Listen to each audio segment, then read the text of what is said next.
በስመ አብ ወወልድ ወመንፈስ ቅዱስ አሃዱ አምላክ አሜን።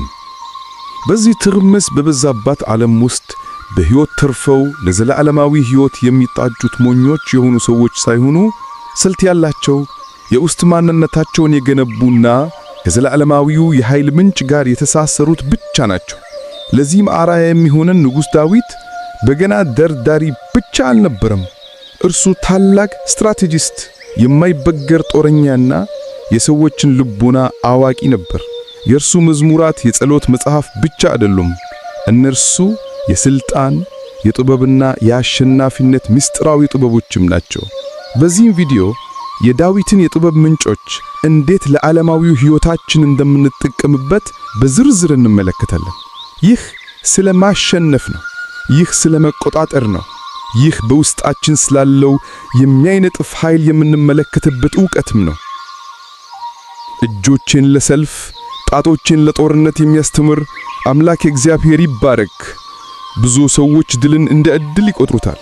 የዋሆች ፈጣሪ ከረዳኝ አሸንፋለሁ እያሉ እጃቸውን አጣጥፈው ይቀመጣሉ። ነገር ግን የጥበብ ሰው ልክ እንደ ዳዊት ሌላ እውነት ያውቃል። መለኮታዊ እርዳታ የሚመጣው ለተዘጋጁት ብቻ እንደሆነ ዳዊት እግዚአብሔርን ጠላቶቼን አጥፋልኝ ብሎ ብቻ አልለመንም። ይልቁንም እጆቼን ለሰልፍ አሰልጥናል። እዚህ ጋር ትልቁ የዓለማዊ ጥበብ ምስጢር አለ። ክህሎት የኃይሉ ሁሉ መሠረት ነው። በሕይወት ውስጥ ለማሸነፍ ከፈለክ ተቀምጠህ ተአምራት ጠብቅ። ክህሎትህን አዳብር። እግዚአብሔር ሰጥህን አቅም ወደ ላከ ደረጃ ማድረስ የአንተ ድርሻ ነው። ጣቶችህ ለጦርነት ወይም ለሥራህ፣ ለቢዝነስህ፣ ለትምህርትህ የተሰለጠኑ ይሁኑ። ዓለም ለባለሙያዎች እንጂ ለምኞት ሰዎች ቦታ የላትም። እውነተኛው ጸሎት ራስን ማብቃት ነው። ጠንካራ ሁን። ስለትህን አበርታ። ዕድል የዝግጅትና የአጋጣሚ መገናኛ ናትና ዝግጁነትን ከመለኮታዊ ኃይል ጋር አዋሂደው። ያኔ ማንም ሊያቆምህ አይችልም። እግዚአብሔር ብርሃኔና መድኃኒቴ ነው፣ የሚያስፈራኝ ማን ነው? እግዚአብሔር የሕይወቴ መታመኛዋ ነው፣ የሚያስደነግጠኝ ማን ነው? ሰራዊት ቢሰፍርብኝ ልቤ አይፈራም። የማሸነፍ ግማሹ አካል በስነ ልቦና የበላይነት ላይ የተመሠረተ ነው። ጠላትን ወይም ችግርን ከመግጠምህ በፊት በአእምሮህ ውስጥ አሸንፈህ መገኘት አለብህ። ዳዊት እዚህ ጋር የሚጠቀመው ስልት ፍጹም በሆነ ምንጭ ላይ የተደገፈ ማንነት ነው። ራስህን ብቻህን እንደሆን ካሰብክ ትፈራለህ። ፍርሃት ደግሞ ሽንፈትም ይጋበዛል። ነገር ግን ከጀርባህ ያለው ኃይል ከፊትህ ካለው ችግር እንደሚበልጥ እርግጠኛ ከሆንክ ጠላቶችህ በአንተ መረጋጋት ብቻ ይሸበራሉ። የዓለም ጠቢባንም እንኳ ሲመክሩ ለሌሎች እንቆቅልሽ ሁን፣ ፍርሃትህን አታሳይ ይላሉ። ሰራዊት ቢሰፍርብህ እንኳን ልብህ እንደማይፈራ አሳይ። ይህ አይነቱ ቅጥ ያጣ በራስ መተማመን ሰዎች እንዲያከብሩህና ችግሮች እንዲሸሹህ ያደርጋል። እውነተኛ ብርታት የሚመነጨው አንተ ከምትደግፈበት አለት ነው። ማንም ሊያነቃነቀው የማይችል ድጋፍ እንዳለህ ለዓለም አሳያቸው። በእውነት እግዚአብሔር ካንተ ጋር እንዳለ ከታወቀ ያኔ የዓለም ጫጫታ ጸጥ ይላል። በአንተ ኃይል ሰራዊትን እወጋለሁና በአምላኬም ቅጥርን ዘላለሁ። መዝሙር 18። አማካይ ሰው እንቅፋት ሲያጋጥመው ይቆማል፣ ያማርራል ወይንም ወደ ኋላ ይመለሳል። አሸናፊው ግን እንቅፋትን እንደ መወጣጫ ይጠቀምበታል። ዳዊት ቅጥርን እዘላለሁ ይላል።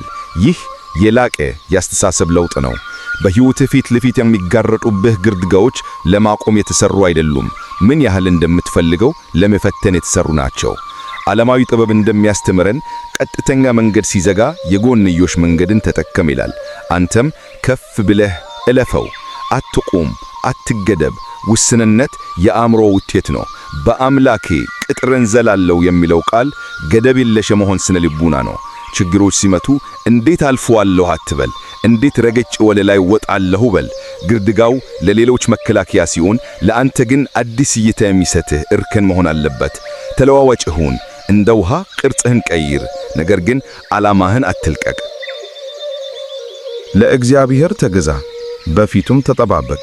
መንገድም በሚከናወንለት ሰው፣ ክፉ ሐሳቡንም በሚያደርግ ሰው አትቅና። መዝሙር 37። ችኩልነት የሽንፈትና አትላት። ብዙዎች የሚወድቁት አቅም ስለሌላቸው ሳይሆን ጊዜን መጠበቅ ስለማይችሉ ነው። ዳዊት ተጠባበቅ ሲል እጁን አጣጥፎ መቀመጥን እየሰበከ አይደለም፣ ስትራቴጂያዊ ትዕግስትን እያስተማረ ነው። የዓለም አዋቂዎችም ጊዜንና ዝምታን እንደ መሳሪያ ተጠቀመባቸው ይላሉ። ክፉ ሰው ወይም ተቀናቃኝ በፍጥነት ሲሄድ ሲበለጽግ አይተህ አትቅና። በፍጥነት የሚገነባ ነገር በፍጥነት ይፈርሳል። አንተ ግን መሰረትህ አጥብቅ። ስሜትህን ተቆጣጠር።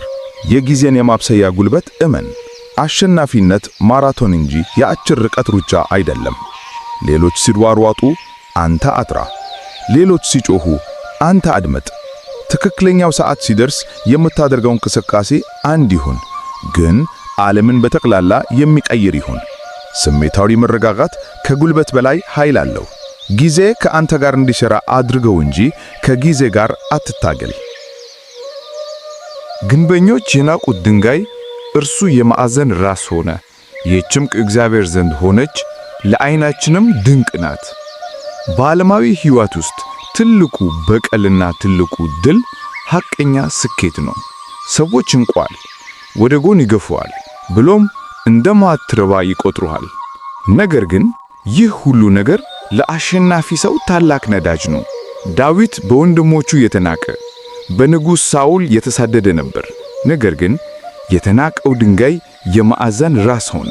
ተቀባይነት ማጣትን ወደ ጥቅም ቀይረው። ሰዎች ሲንቁህ ትኩረት አይሰጡህም። ይህ ደግሞ በጸጥታ ራስን ለመገንባት ዕድል ይሰጥሃል። አቅምህን በጨለማ አዳብር። ሰዎች አንተን ረስተው ሲዝናኑ፣ አንተ ግን የማዕዘን ራስ ሆነ ሕንፃው ሁሉ ካንተ ውጪ ሊቆም የማይችልበት ደረጃ ላይ ድረስ። አስፈላጊ ሁን፣ ተፈላጊ ሁን። ናቆኝ ብለህ አታልቅስ። ሥራህ እንዲናገር አድርግ።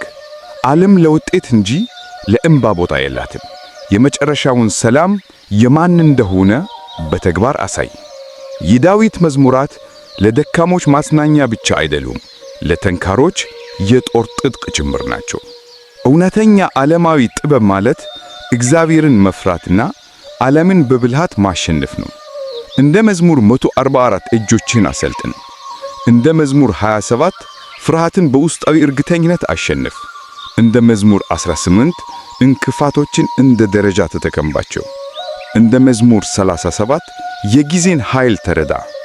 እንደ መዝሙር 118 ንቀትን ወደ ክብር ቀይረው።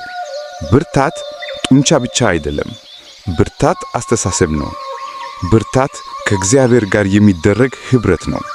ዛሬ ከዚህ ቪዲዮ በኋላም እንደ ተጠቂ ሳይሆን እንደ ተዋጊ ንጉሥ በሞገስ ውጣ።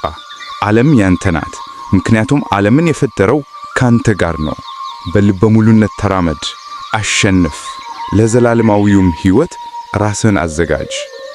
ምስጋና ይሁን አንድ አምላክ ለሚሆን ለአብ ለወልድ ለመንፈስ ቅዱስ ዛሬም ዘወትርም ለዘላለሙም አሜን።